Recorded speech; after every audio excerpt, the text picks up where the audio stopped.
Bapak Ibu, mari malam hari ini kita mau mengangkat pujian kita. Kita mau menyembah Allah kita mau menyanyi bagi Dia, karena Dia adalah Allah yang layak menerima pujian kita. Dia adalah Allah yang layak untuk menerima sembah kita. Amin.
Kau menderitakan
Tuhan.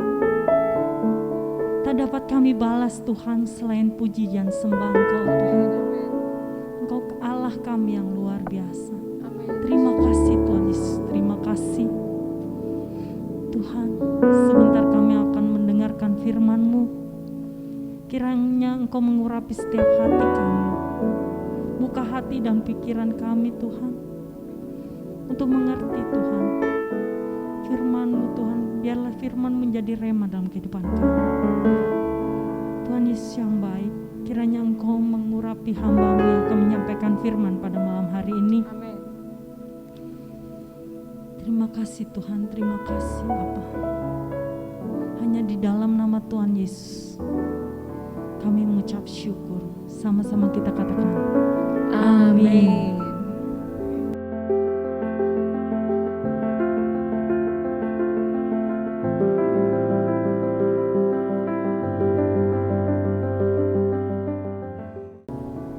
Shalom. Tuhan memberkati saudara semuanya pagi hari ini. Puji Tuhan. Kita akan sama-sama membahas firman Tuhan tentang mujizat yang terjadi di Danau Tiberias setelah Yesus bangkit dari kematian. Saudara, saya ingin membacakan ayat Alkitab untuk saudara semuanya, terdapat di dalam Injil Yohanes 21 ayat 1 sampai 12. Kemudian Yesus menampakkan diri lagi kepada murid-muridnya di pantai Danau Tiberias, dan ia menampakkan diri sebagai berikut. Di pantai itu berkumpul Simon Petrus, Thomas yang disebut Didimus, Nathanael dari Kana yang di Galilea, anak-anak Zebedeus, dan 2 orang muridnya yang lain. Kata Simon Petrus kepada mereka, "Aku pergi menangkap ikan." Kata mereka kepadanya, "Kami pergi juga dengan engkau." Mereka berangkat lalu naik ke perahu, tetapi malam itu mereka tidak menangkap apa-apa. Ketika hari mulai siang, Yesus berdiri di pantai, akan tetapi murid-murid itu tidak tahu bahwa itu adalah Yesus. Kata Yesus kepada mereka, "Hai anak-anak, adakah kamu mempunyai lauk pauk?" Jawab mereka, "Tidak ada." Maka kata Yesus kepada mereka, "Tebarkanlah jalamu di sebelah kanan perahu, maka akan kamu peroleh." Lalu mereka menebarkannya, dan mereka tidak dapat menariknya lagi karena banyaknya ikan. Maka murid yang dikasihi Yesus itu berkata kepada Petrus, "Itu Tuhan." Ketika Petrus mendengar bahwa itu adalah Tuhan, maka ia mengenakan pakaiannya sebab ia tidak berpakaian, lalu terjun ke dalam danau. Murid-murid yang lain datang dengan perahu karena mereka tidak jauh dari darat, hanya kira-kira 200 hasta saja, dan mereka menghela jala yang penuh ikan itu. Ketika mereka tiba di darat, mereka melihat api arang dan di atasnya ikan dan roti. Kata Yesus kepada mereka, "Bawalah beberapa ikan yang baru kamu tangkap itu." Simon naik ke perahu lalu menghela jala itu ke darat, penuh ikan-ikan besar, 153 ekor banyaknya. Dan sungguh pun sebanyak itu, jala itu tidak koyak.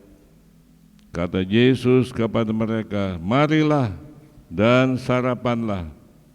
Tidak ada di antara murid-murid itu yang berani bertanya kepadanya, siapakah engkau? Sebab mereka tahu bahwa ia adalah Tuhan.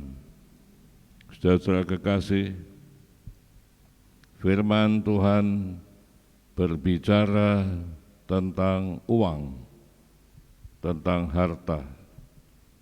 Petrus sudah lama tidak melayani karena kematian Yesus dan banyak pertentangan di masyarakat Yahudi. Dia butuh dana untuk biaya rumah tangganya. Satu ketika ia berada di pantai, ketemu dengan teman-teman yang lain, Petrus merasa menganggap perlu untuk menangkap ikan. Dia butuh uang untuk biaya hidup. Saudara kekasih, kalau saudara membaca di dalam Alkitab, itu ada lebih dari 2.000 ayat Alkitab yang berhubungan dengan uang dan harta benda. Jadi banyak dibicarakan oleh firman Tuhan tentang uang dan harta benda. Lebih dari 2.000 ayat. Lembaga Alkitab menerbitkan buku dengan judul Alkitab edisi finansial, dan ayat-ayat yang berhubungan dengan uang diberi tanda. Ya, saudara kekasih, kita melihat di sini Petrus mengajak teman-teman yang lain ikut serta menangkap ikan. Mereka bukan orang pemalas, mereka itu rajin bekerja. Mereka mempunyai ilmu. Ya, mereka cakap untuk menangkap ikan sebab sudah lama sekali mereka hidup sebagai nelayan. Pengetahuan tentang Tasik Tiberias mereka tahu itu semuanya. Hari itu hari yang baik untuk menangkap ikan. Cuaca pun mendukungnya. Nah, saudara kekasih, jam-jam di mana ikan ada di situ, mereka tahu semuanya. Maka meluncurlah Petrus bersama dengan saudara-saudaranya, yaitu bertujuh semuanya. Semua adalah orang-orang yang ahli menangkap ikan. Saudara-saudara kekasih dalam Tuhan, tetapi apa yang terjadi? Bekerja keras dengan sungguh-sungguh, memiliki ilmu pengetahuan, memiliki keterampilan yang begitu luar biasa sebagai nelayan. Ternyata malam itu gagal total. Tidak seekor ikan pun mereka tangkap, saudara. Mereka heran, kenapa malam itu mereka gagal menangkap ikan. Padahal cuaca menopangnya. Padahal peralatan seperti jala, perahu dan sebagainya komplit semuanya. Pengetahuan mereka pun luar biasa tentang menangkap ikan. Tetapi hari itu mereka gagal, tidak seekor ikan pun mereka tangkap. Betapa mereka itu sedih, kecewa. Kenapa gagal dan gagal? Saudara kekasih, saudara menuntut ilmu setinggi-tingginya itu bagus, itu baik. Saudara mempunyai pengalaman itu juga baik. Tapi ingat, semuanya itu tidak menjamin 100% sukses dalam dunia ini. Ada saatnya orang-orang tertentu gagal. Di Jakarta banyak sarjana yang nganggur, saudara, gagal untuk mencari nafkah. Saudara kasih dalam Tuhan Yesus, kita lihat mereka menjadi lelah, letih, lesu, sebab sudah berjuang dengan sungguh-sungguh, tidak ada hasil sama sekali. Seekor ikan pun tidak diperolehnya. Kita lihat di sini. Nah, saudara kekasih, firman Tuhan berbicara tentang hal ini sungguh luar biasa adanya. Yesus tiba-tiba muncul di tengah-tengah mereka. Yesus yang telah bangkit dari kematian peduli terhadap mereka. Saudara tahu Yesus sudah dikecewakan oleh murid-muridnya. Pada waktu dia ditangkap, murid-muridnya kabur semuanya. Semuanya menjauh. Tidak seorang pun yang berani mendekat Yesus. Karena apa? Takut. Takut ditangkap, takut disiksa karena Yesus. Jadi mereka semua kabur. Padahal sebelum itu mereka berjanji mau tetap ikut Yesus sampai mati pun siap. Tapi ternyata pada waktu Yesus ditangkap, seorang pun tidak ada yang mendekat dia. Hal ini menunjukkan tidak setianya murid-murid terhadap Tuhan Yesus. Apalagi Petrus menyangkal dengan sumpah tidak kenal Yesus, lantaran dia takut ditangkap dan takut disiksa. Namun setelah dia diingatkan oleh ayam yang berkokok, dia sadar, dia menangis, dia menyesal kenapa dia tega menyangkal Yesus. Sekarang kita melihat saudara, Yesus tidak ada sakit hati. Walaupun dia dikhianati oleh murid-muridnya, dia tetap mengasihi mereka. Yesus tetap memaklumi kondisi mereka masing-masing. Karena itu setelah kebangkitannya itu, saudara, dia melihat murid-muridnya itu lelah, capek, cari ikan tidak mendapatkannya, gagal total. Yesus tahu hati mereka sedang kecewa, mereka sedang sedih, gagal, tidak mendapatkan uang 1 sen pun untuk dibawa ke rumahnya, karena tidak seekor ikan pun mereka perolehnya. Yesus tetap mengasihi dan menyayangi mereka. Dalam situasi mereka gagal total, Yesus mengunjungi mereka, saudara. Sifat Yesus luar biasa. Hari ini Yesus pun ada di tengah-tengah kita. Dia memantau hati saudara yang mungkin sedang gelisah, hati saudara yang sedang resah. Engkaukah yang sedang menghadapi problem rumah tangga? Engkaukah yang sedang menghadapi problem bisnis, pekerjaan, dan macam-macam problem? Hari ini Yesus hadir di tengah-tengah kita. Yesus melihat saudara-saudara lagi resah. Yesus melihat saudara-saudara lagi putus pengharapan, lagi patah semangat. Yesus melihat. Dengarkan baik-baik firman Tuhan ini. Kita melihat, saudara kasih, Yesus datang di pantai menyapa mereka. Hai anak-anak, adakah engkau mempunyai lauk pauk? Artinya, apakah engkau berhasil menangkap ikan?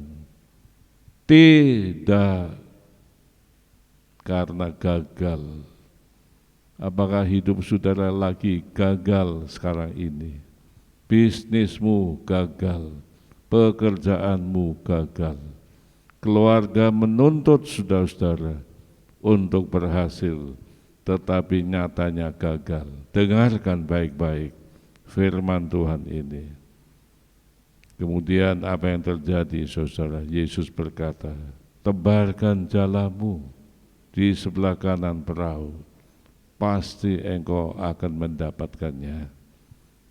Mendengar perkataan itu, mereka spontan menebarkan jalannya saat yang paling akhir itu. Padahal mereka sudah berkali-kali menebarkan jala, tidak berhasil. Kali ini ada firman yang keluar dari mulut Yesus, perintah untuk menebarkan jala itu. Mereka lakukan, saudara. Mereka menebarkan jala lagi walaupun dalam kondisi lelah, capek. Bahkan di tempat yang sama sudah berkali-kali mereka menebarkan jala itu. Tapi ini ada perintah yang disampaikan kepada mereka, tebarkan jalamu. Lalu mereka lihat, begitu ditebarkan, ditarik, aduh berat dan bergoncang-goncang, jalannya itu bergoncang-goncang. Ini bukti ada hasil penangkapan ikan. Melihat hal itu, Yohanes sadar ini bukan suara orang biasa. Itu Yesus, itu Tuhan. Mendengar hal ini Petrus kaget, iya itu Tuhan. Lalu dia berpakaian kemudian terjun untuk menjumpai Yesus. Saudara-saudara kekasih dalam Tuhan, apa yang terjadi? Mereka mendapatkan begitu banyak ikan, ada 153 ekor banyaknya. Belum pernah seumur hidup mereka mendapatkan ikan sebanyak itu. Dan ikan yang diperolehnya itu besar-besar, bukan ikan yang kecil-kecil. Luar biasa. Mereka kagum dan kagum, saudara. Kita lihat di sini, Yesus sudah menanti mereka. Yesus mempunyai ikan di darat, sudah disiapkan untuk mereka, dan roti. Lalu saudara kasih, di tengah-tengah kesibukan Petrus dan rasul-rasul yang lain menghitung ikan itu, membenahi mereka semuanya itu, Yesus berkata apa? Bawalah ikan beberapa ekor. Tuhan minta beberapa ekor saja. Di tengah-tengah kesibukan mereka lagi menghitung berkat yang banyak itu, Yesus mengingatkan, bawa sebagian kecil dari ikan-ikan yang kamu baru tangkap itu. Loh, apakah Yesus butuh ikan? Di darat sudah ada ikan. Kenapa Yesus minta ikan itu? Saudara-saudara kekasih dalam Tuhan, Yesus meminta, mereka harus memberinya. Ini suatu pendidikan yang luar biasa, saudara. Kita melihat di sini dua hal yang penting. Pertama, di tengah-tengah krisis ekonomi yang melanda dunia sekarang ini, Yesus hadir di tengah-tengah umatnya. Murid-murid adalah orang-orang yang percaya kepada Yesus Kristus.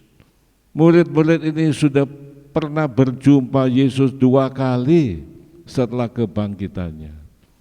Mereka bersekutu dengan Tuhan Yesus. Saudara kasih, di tengah-tengah pandemi seperti ini, saudara jangan khawatir, jangan takut. Sungguh Tuhan itu ada, sungguh Tuhan itu maha kuasa, sungguh Tuhan itu peduli terhadap saudara. Tuhan Yesus peduli terhadap kesusahan, kegagalan mereka. Dia sengaja datang ke tepi Tiberias itu untuk memberkati mereka. Yesus tahu mereka gagal total. Yesus tahu mereka krisis ekonomi, tidak dapat ikan seekor pun. Pulang, keluarganya bertanya, mana uangnya? Nihil, nihil. Yesus ingin memberkati mereka supaya mereka kembali ke rumah tangganya membawa berkat yang Tuhan berikan. Maka itu Yesus datang ke tepi danau itu. Adakah lauk pada kamu semua? Tatkala mereka mengatakan tidak ada, Yesus berkata, sekarang laksanakan perintahku, tebarkan jala di sebelah kanan perahu, kamu akan mendapatkannya. Ketika mereka taat terhadap firman Tuhan, melaksanakan firman Tuhan, mereka mendapatkan ikan begitu banyak, 153 ekor besar-besar. Kalau Tuhan memberikan berkat itu enggak kepalang tanggung, lebih dari cukup bagi mereka. Mereka pulang ke rumah membawa berkat yang Yesus berikan kepada mereka. Saudara, hari ini sama, Yesus yang Maha Kuasa itu datang menilik jemaat di tempat ini. Adakah engkau sedang putus pengharapan karena pandemi ini? Adakah engkau sedang patah hati karena krisis? Di mana-mana krisis terjadi, ingat, Yesus Maha Kuasa. Kalau engkau tetap setia kepada Tuhanmu, jangan takut. Tidak ada krisis bagi anak-anak Tuhan yang bergantung kepada Tuhan. Saya merasakan di tengah-tengah pandemi ini, Tuhan tetap memberkati saya dan keluarga, tidak kekurangan suatu apapun. Bahkan kami bisa memberkati hamba-hamba Tuhan yang menghadapi krisis itu, karena besar kasih Allah yang ajaib itu. Itu yang pertama. Yang kedua, saudara, berilah, bawalah sedikit ikan kepadaku. Ini Tuhan mengingatkan soal memberikan persembahan kepada Tuhan. Jadi Tuhan mendidik anak-anaknya jangan hanya berpusat kepada terima, terus terima. Tapi sekarang Tuhan mendidik murid-muridnya memberi dan memberi. Bukan hanya menerima, tetapi juga memberi. Saudara-saudara kekasih, kita melihat di sini tentang persembahan yang saudara lakukan tiap hari Minggu dan tiap ibadah. Itu perintah Tuhan, bukan aturan gereja. Itu perintah Tuhan. Di dalam kitab Keluaran 23 ayat 5c, tetapi janganlah orang menghadap ke hadiratku, kata Tuhan, dengan tangan hampa. Jadi setiap kali kita ibadah kepada Tuhan, Tuhan mau engkau memberikan persembahan kepada Tuhan. Kita melihat di dalam Keluaran 25 ayat 2, katakanlah kepada orang Israel supaya mereka memungut bagiku persembahan khusus dari setiap orang yang terdorong hatinya. Haruslah kamu pungut persembahan khusus kepadaku itu. Tuhan mau anak-anaknya memberikan persembahan, bukan karena Tuhan kekurangan, bukan karena Tuhan krisis, tidak. Ini mendidik anak-anak Tuhan untuk bersyukur kepada Tuhan atas berkat-berkat-Nya. berterima kasih kepada Tuhan, maka kita memberikan persembahan kepada Tuhan. Saudara-saudara kekasih dalam Tuhan, di dalam Maleakhi pasal 3 ayat 10 pun dikatakan, bawalah seluruh persembahan persepuluhan itu ke dalam rumah perbendaharaan, supaya ada persediaan makanan di rumahku, dan ujilah aku, firman Tuhan semesta alam, apakah aku tidak membukakan bagimu tingkap-tingkap langit dan mencurahkan berkat kepadamu sampai berkelimpahan. Aku akan menghardik bagimu belalang pelahap, supaya jangan dihabisinya hasil tanammu, dan supaya jangan pohon anggur di padang tidak berbuah bagimu, firman Tuhan semesta alam. Maka segala bangsa akan menyebut kamu berbahagia, sebab kamu ini akan menjadi negeri kesukaan, firman Tuhan Allah. Jadi persembahan persepuluhan itu pun perintah Tuhan. Bawalah seluruh persembahan persepuluhan itu ke dalam rumah perbendaharaan, bukan kepada panti-panti sosial, bukan, tetapi kepada dalam rumah perbendaharaan, hubungannya dengan rumah Tuhan. Saudara memberikan sumbangan ke panti jompo itu boleh, silakan, enggak apa-apa. Itu bukan persepuluhan, bukan. Itu sumbangan sedekah, itu sumbangan sukarela, boleh saja, silakan. Tapi bukan persepuluhan. Persepuluhan itu khusus diberikan ke dalam rumah Tuhan. Abraham memberikan persembahan persepuluhan itu kepada imam besar, dan imam besar itu hubungannya dengan rumah Tuhan, bukan kepada dana sosial. Ya, seperti sekarang kita bencana alam dan sebagainya, kami juga kirim dana untuk ke situ. Itu bukan persepuluhan, bukan, tapi itu sumbangan sukarela. Persembahan persepuluhan itu khusus masuk ke dalam perbendaharaan rumah Tuhan. Nah, saudara kekasih, Tuhan berjanji memberi, Tuhan berjanji akan memberikan berkat kepada saudara-saudara. Di dalam Injil Lukas, Tuhan Yesus berkata begini, Lukas 6 ayat 38, berilah dan kamu akan diberi, suatu takaran yang baik, yang dipadatkan, yang digoncang dan yang tumpah keluar, akan dicurahkan ke dalam ribaanmu, sebab ukuran yang kamu pakai untuk mengukur akan diukurkan kepadamu. Jadi Tuhan mengajar dalam firman-Nya kepada murid-muridnya, kepada kita semuanya, kepada umat pilihannya, berilah, maka Tuhan akan memberi berkat kepada saudara. Pemberian dari Allah itu jauh lebih banyak dari apa yang kita memberikan kepada Tuhan.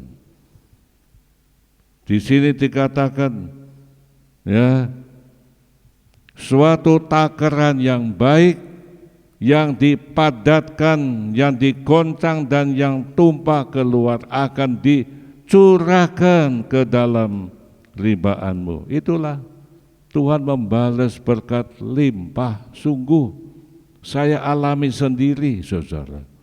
Ya, dengan memberi itu Tuhan memberkati saya limpah. Itu janji Tuhan. Jadi di Tasik Tiberias itu Tuhan mengajar mereka, pertama, jangan takut tentang krisis ekonomi. Tuhan hadir dalam hidupmu dan Tuhan memberkati saudara secara luar biasa. Kedua, di tengah-tengah kesibukan murid yang menghitung hasil ikan itu, Tuhan ingatkan, bawalah beberapa ekor ikan kepadaku. Tuhan mendidik mereka untuk memberi, jangan lalai untuk memberi. Saudara-saudara kekasih dalam Tuhan, Allah Maha Kuasa dan Dia penolong yang ajaib. Memberi berarti memuliakan Tuhan, seperti firman Tuhan katakan, muliakan Tuhan dengan hartamu dan dengan hasil pertama dari segala penghasilanmu, maka lumbung-lumbungmu akan diisi penuh sampai melimpah-limpah, dan bejana pemerahanmu akan meluap dengan air buah anggurnya. Dengan memberi kepada Tuhan, kita akan dibalas dengan berkat yang lipat kali ganda. Itu janji Tuhan. Allah kiranya memberkati saudara semuanya. Amin. Mari kita tunduk dan berdoa kepada Tuhan. Segala puji bagi Allah yang Maha Kuasa. Hari ini kami telah mendengar firman Tuhan begitu luar biasa. Tuhan mengadakan mujizat di tengah-tengah krisis yang melanda murid-murid Tuhan. Mereka gagal menangkap ikan, tapi Tuhan hadir memberkati mereka semuanya. Di samping itu Tuhan pun mendidik murid-muridnya untuk memberi. Terima kasih ya Bapa, bagimu kemuliaan dan hormat adanya. Dalam nama Yesus kami berdoa. Amin. Ya Tuhan, kami mengucap syukur dan terima kasih Tuhan hadir di tengah-tengah umat pilihan-Mu ini. Jika ada di antara mereka yang berpikulan berat karena berbagai problem, hari ini kami bawa mereka ke hadirat Tuhan.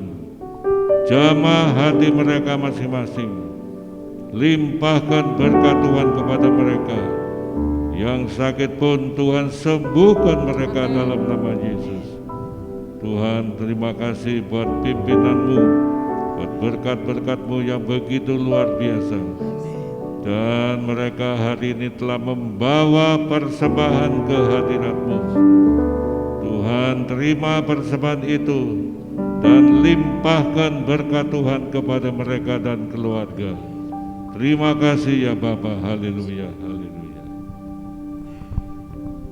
Kiranya Engkau memberkati ibadah raya kedua hari ini. Engkau juga memberkati ibadah raya di Karawang sore ini. Lindungi perjalanan kami ke sana. Haleluya. Kami juga berdoa untuk saudara-saudara kami yang menderita di NTT dan NTB Tuhan. Gereja Betel Indonesia telah membawa berkat kepada mereka dari hasil pengumpulan dana beberapa gereja Tuhan. Kiranya Tuhan meringankan beban pikulan rakyat yang kini sedang menderita karena bencana alam itu. Terima kasih ya Tuhan. Selamatkan bangsa Indonesia ya Tuhan. Haleluya, haleluya. Jemaat yang dikasihi Tuhan, terimalah berkat Allah yang kudus, kasih karunia Allah Bapa di dalam Yesus, dan persekutuan Roh Kudus menyertai saudara semua. Dari saat ini sampai Maranatha, Tuhan Yesus datang. Sama-sama katakan, Amin. Nyanyi pujian bagimu.